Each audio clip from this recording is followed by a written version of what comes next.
우리 교회 2022년 표어가 바로 참된 예배자가 되는 교회입니다. 교회 사역에 있어서 다른 사역들도 물론 다 중요하고 우리가 최선을 다해서 감당해야 하지만 올 한 해는 무엇보다 우리가 이 예배에 초점을 두고 또 집중하고자 하는 것입니다. 예배는 인간이 행하는 모든 행위 중에서 가장 고귀하고 또 가장 가치 있는 복된 행위입니다. 또 예배 시간은 인간들이 가지는 모든 회합이나 모임 그 중에서도 가장 귀하고 보람 있는 겁니다. 각 나라의 대통령들이나 수상들의 모임보다 그리고 그들의 회담보다 더 보람되고 또 귀중한 모임이 예배인 줄 믿습니다.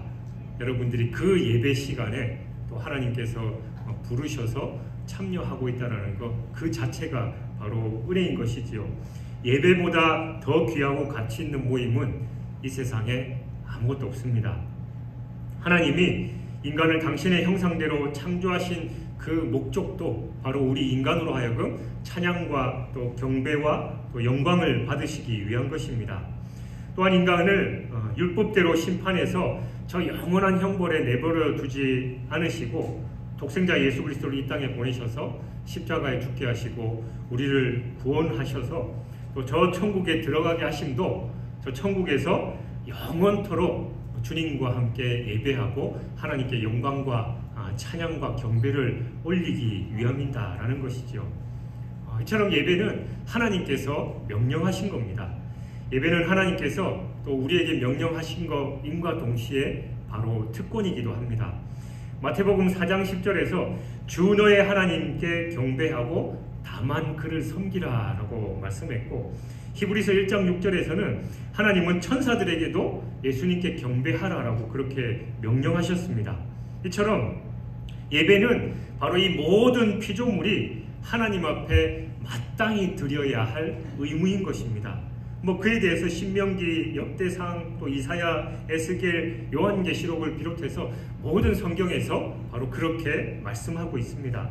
그러나 인간은 타락해서 스스로는 하나님 앞에 나갈 수 없습니다.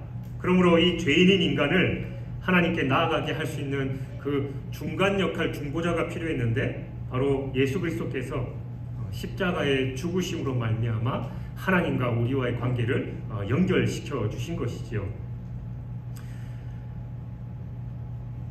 구약에서는 이 희생제사는 정결케 하는 이 짐승의 핏뿌림, 내 죄를 대신 그 짐승이 담당해서 피 흘려 죽음으로 우리가 하나님께 나아갈 수 있었는데, 근본적으로는 그 제사가 우리의 근본적인 죄는 해결하지 못했어요. 매번 그 제사를 드릴 때마다 우리는 죄인이다라는 것을 깨닫게 할 수 있었지만 근본적인 그 죄 문제는 해결할 수 없었습니다. 이 제도는 바로 예수 그리스도께서 염소와 송아지 또 소의 피가 아니라 자기 피로서 첫 언약 때에 범한 죄를 속하려고 영원한 속죄를 위한 영원한 제사를 드림으로써 완전히 완성된 것입니다. 그래서 바로 이 공로를 의지하는 자는 하나님을 예배하고 섬길 수 있게 된 것입니다. 히브리서 9장 14절이 바로 이를 증거하고 있습니다. 영원하신 성령으로 말미암아 흠없는 자기를 하나님께 드린 그리스도의 피가 어찌 너희 양심을 죽은 행실에서 깨끗하게 하고 살아계신 하나님을 섬기게 하지 못하겠느냐.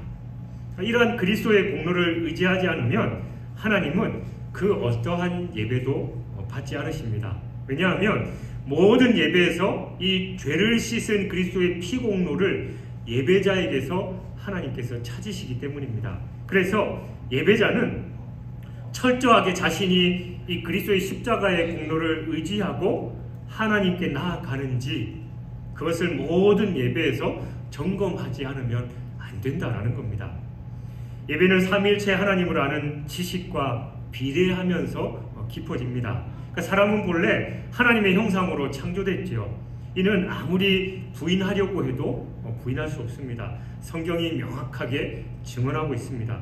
그러나 사람은 부패하고 또 죄 가운데 그 마음에 하나님을 아는 참지식이 없기 때문에 하나님을 예배하고 싶어도 예배를 드릴 수가 없습니다.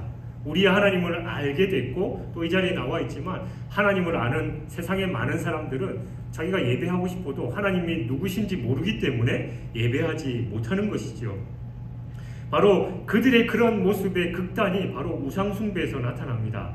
그래서 창조주 하나님을 섬기지 않고 같은 피조물을 숭배하려는 이 아이러니를 행하는 세상 사람들이 되어버렸다라는 겁니다. 하나님은 사람에게 그의 영원하신 능력과 또 신성을 그 만드신 만물로부터 인식하도록 보여주셨지만 그 마음이 어두워서 그를 알지 못했고 스스로 지혜 있는 것 같지만 우둔한 그런 자가 될 뿐입니다. 그 결과 사람은 로마서 1장 23절의 말씀처럼 썩어지지 아니하는 하나님의 영광을 썩어질 사람과 새와 짐승과 기어다니는 동물 모양의 우상으로 바꿨느니라 라는 이 말씀과 같이 돼버리고 말았습니다. 이와 같이 사람은 하나님을 아는 지식에서 새롭게 되지 않으면 삼위일체 하나님을 참되게 예배할 수가 없습니다. 하나님만이 우리의 창조주이시고 또 우리의 주권자이시고 또 홀로 찬양과 경배를 받으실 분이심을 우리는 분명하게 알아야 합니다. 또한 예배는 성령의 인도를 받아야만 하나님께 드릴 수 있습니다. 사람이 예수 그리스도의 십자가 은혜를 경험하고 중생하면 모든 삶 자체가 성령의 인도하심을 받아 살아야 합니다. 우리는 이 자신의 삶에서 신령한 이 도덕적인 열매를 맺으려 할 때도 성령을 쫓아서 행하지 않으면 그 열매를 맺을 수 없습니다. 아무리 착한 일 또 선한 일을 한다 해도 그게 성령의 인도하심에 따라 하지 않으면 자기 의밖에 되지 않습니다. 성령의 인도를 받지 않으면 또 하나님께 진정한 예배를 드릴 수 없습니다. 우리는 성령의 인도하심으로 인해서만 예배 자리에 나갈 수 있다는 것이죠. 오늘 본문은 예수님께서 초기 유대 사역을 마치시고 이 갈릴리로 가시는 도중에 이 사마리아 지역에서 행하신 그 사역 중에 이 사마리아 여인과 예수님 사이의 대화 후반부에 해당하는 부분입니다. 예수님께서 참된 예배를 주제로 해서 이 사마리아 여인과 대화하신 내용을 기록하고 있습니다. 20절에 보면 사마리아 여인이 예수님께 예배 장소와 관련한 질문 내용이 나오지요. 사마리아 여인이 이러한 질문이 뜬금없이 나온 것처럼 보이지만 그 질문 자체가 갑작스럽게 나온 게 결코 아닙니다. 즉 예수님을 선지자로 여긴 그녀는 예수님과 대화를 통해서 이 부끄러운 자신의 과거가 드러나게 됐고 또 유대인들이 개만도 못하게 취급하는 이 사마리아 출신의 자신에게 이 선지자를 보내주신 것에 대한 하나님의 사랑을 깨닫고 그분만이 나의 구원자시구나 라는 그 마음이 솟아올라서 하나님께 예배하고 싶은 그 열망이 솟아나는 바람에 예수님께 그 예배에 관한 질문을 하게 된 것이다 라는 겁니다. 누가복음 7장 36절 이하에 보면 예수님께서 시몬이라는 이 바리새인의 집에 가셨습니다. 그와 이렇게 대화를 나누는 중에 거기에 한 죄인인 여자가 찾아왔는데 그녀는 막 예수님을 보자마자 한없이 눈물을 흘리면서 예수님께 그 값비싼 향유를 붓고 자기 머리털로 예수님의 발을 닦았습니다.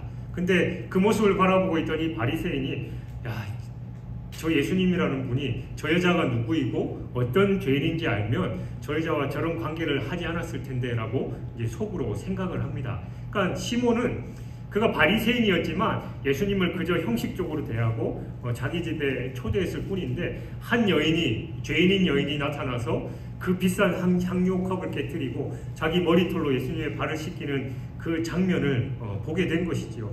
그러니까 이 바리새인인 시몬과 이 여인의 모습은 완전 정반대의 모습이었습니다.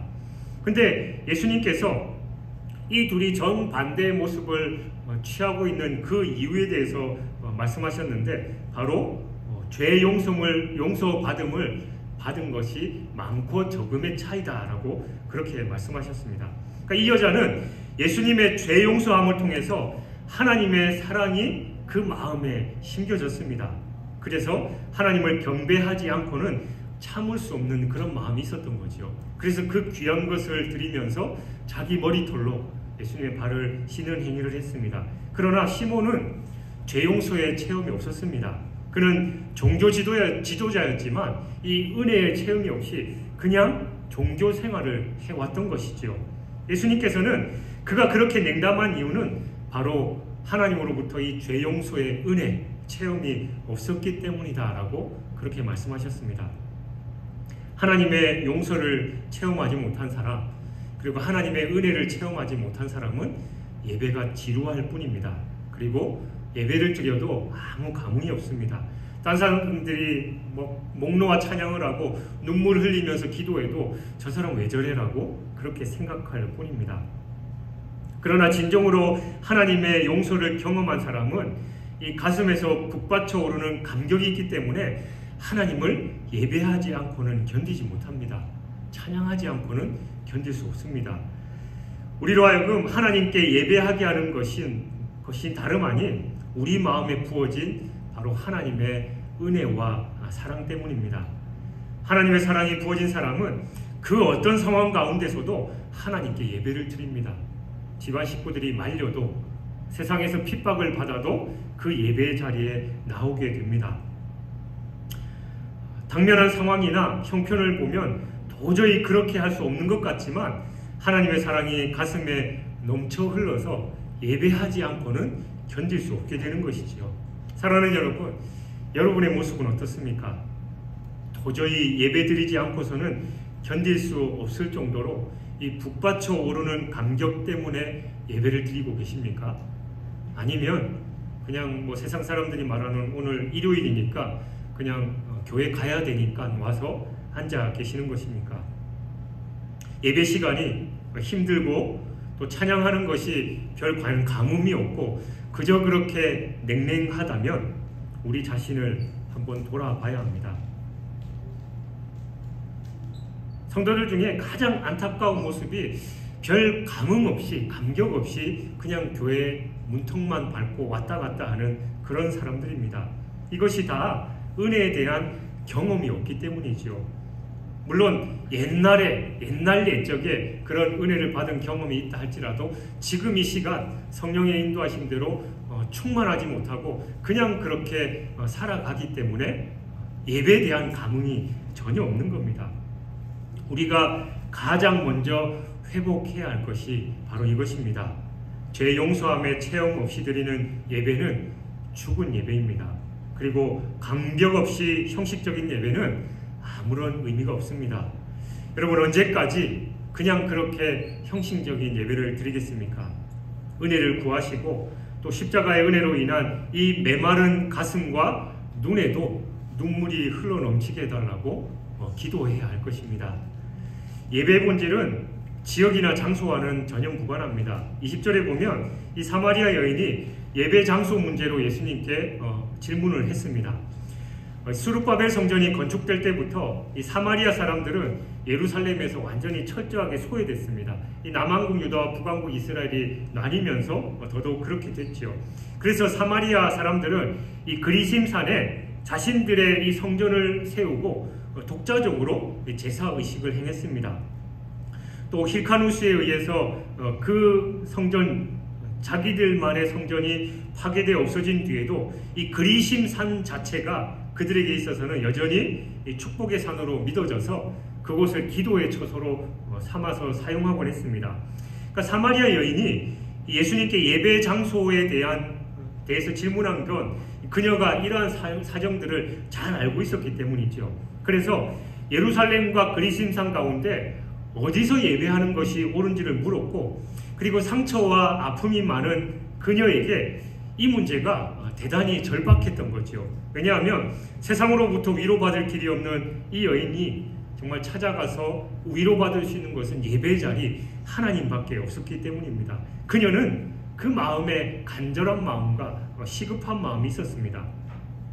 따라서 이 하나님을 찾는 그녀의 마음은 거짓이 없는 이 순수한 것이었다라고 우리는 알 수 있습니다. 하지만 예배의 본질에 관해서는 잘 알지 못했었고, 이것이 비단 그녀뿐만이 아니라 당시 유대인들 대다수가 동일하게 그렇게 생각했을 것입니다.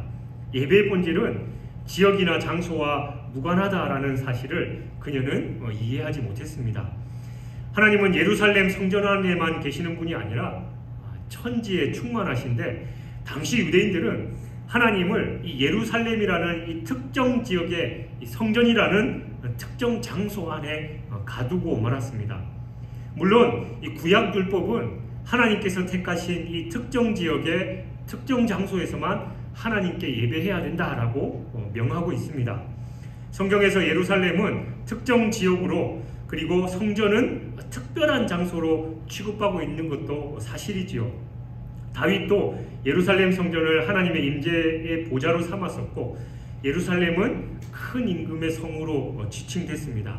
그러나 이 예루살렘 성전은 하나님의 임재의 상징적인 처소이지 하나님이 그곳에만 계시는 것은 아닙니다. 하나님은 시공간을 초월하시는 영이십니다. 다만 예루살렘 성전은 이 구약 시대에 하나님께서 당신의 백성들을 만나시는 이 일반적인 이 장소, 통로로 사용하셨다라는 그 점에서는 의의가 있습니다. 또 사실 하나님께서 굳이 특정 지역, 이 특정 장소에서만 당신께 제사를 드리도록 하신 것은 이 종교 혼란과 또 우상 숭배에 빠지는 것을 방지하기 위한 그런 조치이기도 했습니다. 그러므로 하나님께 대한 예배는 하나님을 진심으로 경외하는 마음만 있다면 어느 곳에서도 드릴 수 있습니다. 곧 예배의 본질은 이 지역과 장소를 초월하는 것입니다. 실제로 구약에서 엘리야가 이 불의 응답을 받은 제단 역시 예루살렘에서 멀리 떨어진 갈멜산 꼭대기였습니다. 또한 구약 제사 제도가 이 폐지된 신약에 이르러서는 하나님을 예배하는 데 있어서 이 지역이나 장소는 정말로 아무런 관계도 없게 됐습니다. 예배에서 요구되는 것은 지역이나 장소가 아니라 바로 우리 마음의 중심입니다. 우리에게 사모하는 마음만 있으면 어느 곳에서 예배한다 해도 하나님은 그 예배를 받아주십니다. 하나님은 이 건물의 화려함이나 이 격식을 갖춘 종교 예식을 중요하게 여기시는 분이 아닙니다. 하나님이 보시는 것은 바로 이 예배자의 중심과 우리가 예배하는 그 예배자의 태도를 보십니다. 물론 우리는 할 수 있는 대로 하나님께 아름다운 예배와 또 형식과 격식을 갖춘 그 예배를 올려드려야 합니다. 그러나 성전은 거듭난 성도의 몸이고, 성경이 가르치는 교회는 이와 같은 이 거듭난 사람들로 구성된 공동체인 것입니다. 우리가 진정으로 힘써야 할 것은 이러한 공동체를 세우고 확장하는 일이지요. 예배당이 필요하고 또 중요한 것은 사실이지만 그것은 천막이어도 좋고 창고 건물이어도 아무 상관없습니다. 중요한 것은 진정한 교회를 이루는 그 성도들에게, 그리고 하나님을 예배하는 성도들에게 영과 진리가 있느냐라는 겁니다. 예배의 본질은 바로 이 영과 진리로 하나님을 경외하고 또 찬미하는 겁니다. 하나님의 이름으로 드려진다고 다 하나님이 받으시는 예배는 아닙니다. 22절에 보면 예수님은 사마리아 여인에게 너희는 알지 못하는 것을 예배하고 우리는 아는 것을 예배하노니 이는 구원이 유대인에게서 남이라 라고 말씀하셨습니다. 이 사마리아인들은 지금까지 그리심산에서 예배를 드렸지만 그 예배는 알지 못하는 예배였습니다. 여기서 알지 못한다라는 것은 이 절차가 잘못됐거나 하나님에 대해서 전혀 몰랐다라는 그런 의미가 아닙니다. 이는 하나님과 관계없다라는 뜻입니다. 구약시대 하나님은 예루살렘에서 하나님을 예배하도록 지시하셨습니다. 그러므로 이 예루살렘을 제외한 어느 곳에서도 예배를 드려서는 안 됐습니다. 그런데 사마리아인들은 그리심산에서 하나님께 예배를 드렸죠. 따라서 이 사마리아인들이 드리는 예배는 비록 하나님의 이름으로 드려졌다 해도 하나님께서 받으시는 그런 예배가 아니었습니다. 그들이 아무리 정성을 다해서 예배를 드렸어도 그것은 하나님과 전혀 무관한 예배였습니다. 하나님은 무소부재하시고 영이시기 때문에 마음의 중심만 있으면 다 예배를 받으신다 해놓고 왜 예루살렘에서만 예배를 드리게 했냐? 구약시대는 하나님께서 분명하게 말씀하셨어요. 그러니까 가장 중요한 건 하나님의 뜻대로, 하나님의 방법대로, 또 하나님이 명하신 대로 예배드리는 것이 중요하지 자기 임의대로 하는 건 하나님께서 받지 않으신다라는 겁니다. 하나님께서는 예수님을 이 땅에 보내시기 전까지는 유대인들을 통해서 세상 이방 사람들을 부르셨습니다. 그리고 유대인을 통한 그 예배만 하나님께서 연락하셨습니다. 하나님께서 그렇게 하신 이유는 구원이 인간 스스로 원한다라고 해서 되는 것이 아니라 하나님의 뜻에 의해서만 될 수 있다라는 것을 보여주시기 위해서였습니다. 구원은 우리가 원한다고 해서 이루어지지 않습니다. 하나님께서 원하셔야 됩니다. 그래서 사마리아인들이 하나님께서 정하신 방법을 제쳐두고 자기들 마음대로 한 산을 정해서 거기서 예배드리는 것은 하나님과 상관없이 없는 그런 예배였습니다. 이와 마찬가지로 오늘날도 비록 하나님의 이름으로 드려지는 예배지만 하나님께서 받지 않으시는 하나님과 전혀 상관없는 그런 예배가 있습니다. 바로 하나님의 뜻과 방법에 따르지 않는 그런 예배입니다. 사람의 뜻을 따라 사람의 방법대로 드리는 인본주의 예배입니다. 찬송을 부르고 기도도 하고 말씀도 선포하는 것 같지만 거기에 인간적인 것이 개입되면 결코 하나님께서 기뻐 받으시는 예배가 될 수 없습니다. 오늘 우리의 예배도 상업주의나 또 물질주의에 오염된다면, 개인의 이기적인 욕망에 오염된다면 하나님과 관계없는 그런 예배가 될 것입니다. 사람에 따라 다르긴 합니다만 보통 자기가 세상에서 어떤 명예를 얻거나 이제 그럴 때 그 뒤에다가 타이틀을 붙여서 감사 예배, 축하 예배를 드리는 경우 있죠. 감사 예배는 억지로 자기를 하나님께서 예를 들어 구청장에 시장에 대통령에 당선케 하셔서 드리는 그 감사 예배는 억지로 끼워 맞추면 그 감사 예배가 될 수 있지만, 축하 예배는 그 사람을 축하하는 거기 때문에 하나님과 관계없는 예배라는 거예요. 그러니까 거기에 또 말씀이 선포되기도 하고 찬양도 하고 기도도 하지만 바로 그 주체가 그 사람이기 때문에 하나님과 상관없는 그런 예배다라는 겁니다. 비단 그것뿐만이 아니라 우리 개인적으로도 하나님께 예배한다라고 와 있지만 내가 복받기 위해서, 또 내 자손들이 잘 되기 위해서, 또 내가 힘들고 어려워서 나 중심대로 드리는 그 예배는 하나님과는 전혀 상관없는 그런 예배인 것입니다. 우리는 이러한 잘못을 결코 범하지 않기 위해서 늘 우리 자신을 살피고 말씀 안에서 자신을 돌아봐야 하는 것입니다. 24절에 보면 주님은 하나님은 영이시니 예배하는 자가 영과 진리로 예배할지니라 라고 말씀하셨습니다. 영과 진리로 예배한다라는 것이 무엇일까요? 사실 좀 어렵게 느껴지죠. 그러나 예수님 당시까지 드렸던 그 예배와는 전혀 다른 예배인 것은 분명한 사실입니다. 예수님께서 당시까지 드렸던 예배는 장소적인 것이었죠. 그리고 정해진 성전에 가야만 예배를 드릴 수 있었습니다. 그 장소를 벗어난 예배는 무의미했습니다. 그리고 꼭 제물이 있어야만 했습니다. 그러나 이제는 하나님께서 친히 한 제물을 준비하셔서 다른 제물은 필요 없습니다. 그 제물이 바로 십자가에서 죽으신 하나님의 어린 양 예수 그리스도이십니다. 이제는 예배드리는 자에게 필요한 건 하나님께서 준비하신 그 제사를 진정하고 참된 제사로 믿는 것입니다. 영과 진리로는 성령과 진리 안에서라는 그런 뜻입니다. 그러니까 영이 하나님께서 주시는 생명력의 근원이라면 진리는 예수 그리스도로 말미암아 계시되 이 하나님의 실제인 것입니다.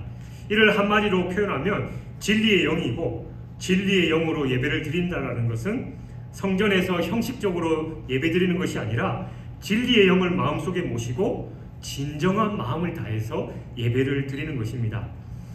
우리 마음의 중심 자리를 말하는 거지요. 예배는 이제는 예배드리는 장소가 바로 나의 중심으로 바뀌었다라는 겁니다. 몸만 여기에 나와 있는 것, 그래서 신령한 예배가 되지 못합니다. 진심으로 하나님께 예배를 드리고 나의 죄를 용서해 주신 것에 대한 감격하는 그런 마음이 없으면 그 예배는 영으로 드리는 예배가 아닙니다. 한편 진리로 드린다라는 것은 외식적인 요소 없이 참되게 예배하는 것을 말합니다. 예수님께서 이 나다나엘이라는 사람을 만났을 때 이는 참 이스라엘 사람이라 그 속에 간사한 것이 없다라고 말씀하셨습니다. 나다나엘은 이 바리새인들처럼 자기 공로에 의지해서 나오지 않았습니다. 바리새인들처럼 내가 착한 일을 이 정도로 많이 했고 내가 율법을 이 정도로 많이 지켰으니까 하나님께서 그만큼 나를 생각해 주시겠지라고 나오는 그런 간사한 자가 아니었습니다. 그런 바리새인들은 정직하지 못한 자들이죠. 심지어 천사라 할지라도 하나님 앞에서 우리가 의를 주장할 수 없고 고개를 들 수 없습니다. 하물며 이 악한 죄인인 우리가 어떻게 하나님 앞에서 우리의 자랑거리, 우리의 의를 늘어놓을 수 있겠냐라는 말입니다. 오직 긍휼히 여기심을 강구할 뿐이지요. 우리 손바닥으로는 몸 전체를 가릴 수가 없습니다. 오직 하나님께서 우리의 허물을 가려 주셔야만 가능합니다. 예배를 드리면서 나는 이러저런 이유로 다른 사람들과 다르다라고 생각한다면 그 사람은 이미 정직한 사람이 아닙니다. 그 중심이 거짓된 사람입니다. 나는 직분을 가지고 있기 때문에 다른 사람들보다 더 신앙생활 오래 했고 또 더 거룩하고 나는 봉사를 많이 했기 때문에 당연히 하나님께서 나를 기뻐하실 거야 라고 생각한다면 그 사람 역시 정직한 사람이 아닙니다. 오직 우리는 하나님께 나올 때마다 내 중심을 바로 내놓아야 합니다. 나의 죄성을 진정으로 미워하고 오직 하나님의 불쌍히 여기심을 바라는 그런 마음으로 나와야만 하나님께서 기뻐하십니다. 예수님은 하나님은 영이시다라고 말씀합니다. 하나님은 영이시기 때문에 장소의 제한을 받지 않는다 했지요. 하나님은 영이시기 때문에 우리 중심의 태도를 정확하게 알고 계십니다. 그리고 참으로 회개하는 마음으로 나오는 자들의 예배를 받으십니다. 사랑하는 여러분, 영과 진리로 하나님을 예배하시기 바랍니다. 마음의 중심으로 정직하게 하나님을 예배하기 바랍니다. 우리의 중심을 보시는 하나님을 의식하고 오직 하나님께 합당한 그런 예배를 드리시기 바랍니다. 예배의 모범을 보였던 믿음의 선조들이 많이 있죠. 아브라함은 하나님의 말씀에 온전히 순종해서 본토 친척 아비 집을 떠나서 하나님께서 지시할 땅으로 순종하며 갔습니다.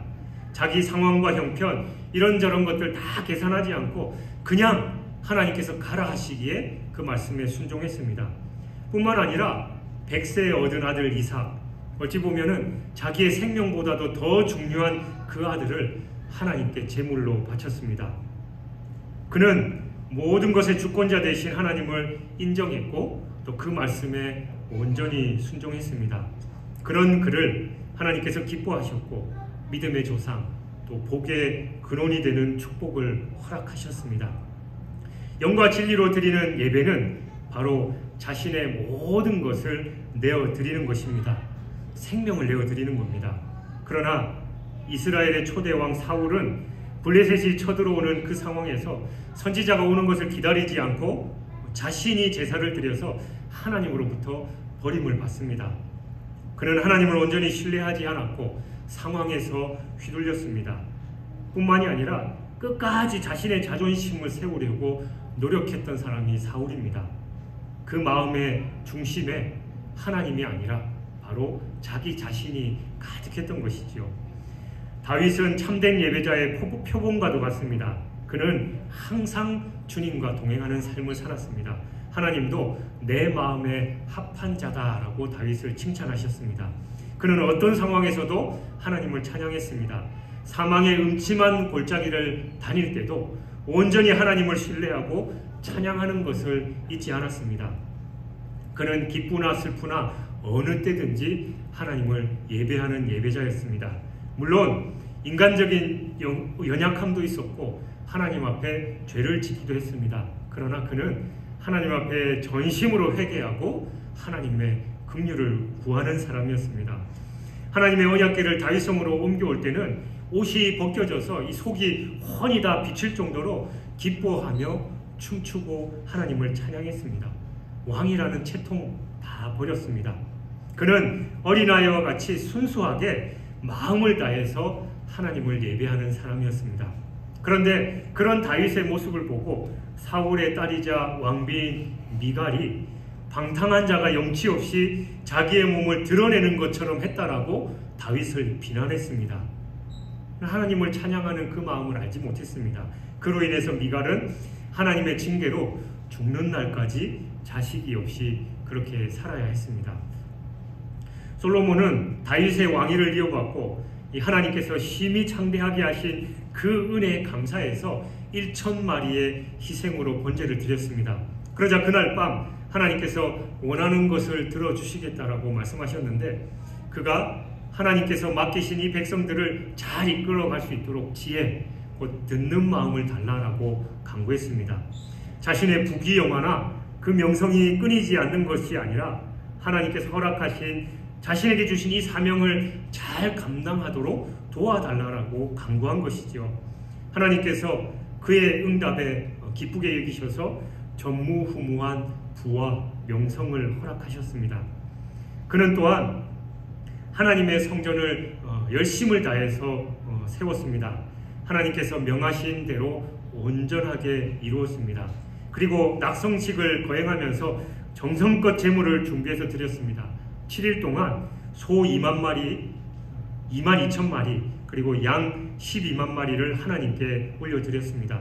정성을 다해서 온전히 하나님께 예배했습니다. 그러나 엘리 제사장의 아들 홈리와 비느하스는 하나님께서 명하신 불이 아니라 다른 불을 제단에 드려서 그 자리에서 죽고 말았습니다. 하나님께서 원하시는 제사가 아니라 자기 편한 대로 뭐 이거 이 불로 하면 되지 꼭 저 불로 해야 돼 라고 했을 때 하나님께서 그 자리에서 그들을 치셨습니다. 아브라함이 이삭을 드린 그 장소, 다윗이 하나님의 뜻과 반대돼서 백성들을 계수해 자기 군사들을 계수한 후에 하나님의 징계를 받고 회개하면서 번제 드린 그 장소에서 솔로몬이 건축한 그 장소, 바로 오르난의 타작마당에서 예수님께서 나중에 십자가를 지셨습니다. 모든 것이 연결되지요. 아브라함이 이삭을 드렸고, 다윗이 번제를 드렸고, 또 솔로몬이 성전을 완공한 그 장소, 바로 그 자리에서 예수님께서 십자가를 지신 것입니다. 온전한 예배 장소에서 십자가를 지심으로 예수님은 바로 예배를 완성하신 겁니다. 하나님의 뜻에 순종해서 인간의 몸을 입고 이 땅에 오셔서 십자가에서 죽으시고 온 인류를 구원하셨습니다. 그러므로 바로 이 예수 그리스도의 은혜를 입은 자만이 온전한 예배자가 될 수 있다는 겁니다. 그 은혜의 감격, 또 십자가의 은혜로 구원받은 자들만이 영과 진리로 예배할 수 있는 것입니다. 사랑하는 성도 여러분, 예수님께서 사마리아 수가라는 동네 우물가에서 만나셨던 한 여인은 바로 이전의 우리 모습과도 같습니다. 그리고 오늘 우리가 주변에서 얼마든지 만날 수 있는 많은 사람들의 모습이기도 합니다. 우리는 모두가 이 여인처럼 실패한 인생들이었는데 예수 그리스도 그분이 우리에게 오셔서 구원을 이루어 주셨습니다. 그리고 완전히 다른 사람, 새로운 피조물로 살게 하셨습니다. 우리 모두는 바로 예수님의 은혜로 새로운 삶을 시작하게 된 것입니다. 오늘도 주님은 구원이 필요한 사람들, 또 치료가 요구되는 인생들을 찾아가시는데 우리가 그분의 입이 되지 않는다면 그들은 바로 예수님을 만나지 못합니다. 그러므로 이 시대에 수없이 많은 사마리아 여인들을 위해서 우리 성도들이 모두 일어나야 합니다. 먼저는 내가 하나님이 찾으시는 참 예배자가 되어야 하겠고, 그리고 내 가족들, 내 이웃들, 그리고 땅끝까지 이르러서 아직 하나님을 제대로 알지 못해서 예배하지 못하는 그들이 주님께로 돌아와서 참 예배자가 되게 하는 일, 바로 그것이 우리의 사명인 줄 믿습니다. 2022년 한 해 정말 하나님께서 찾으시는 그 한 사람 참 예배자가 여러분이 되시고, 또 하나님께서 여전히 찾고 계신 세상의 그 많은 영혼들이 주님께로 돌아와 참된 예배자가 되도록 하는 그 사명을 잘 감당해 하나님께 영광 올려드리는 저와 여러분이 되시길 주님의 이름으로 축원합니다.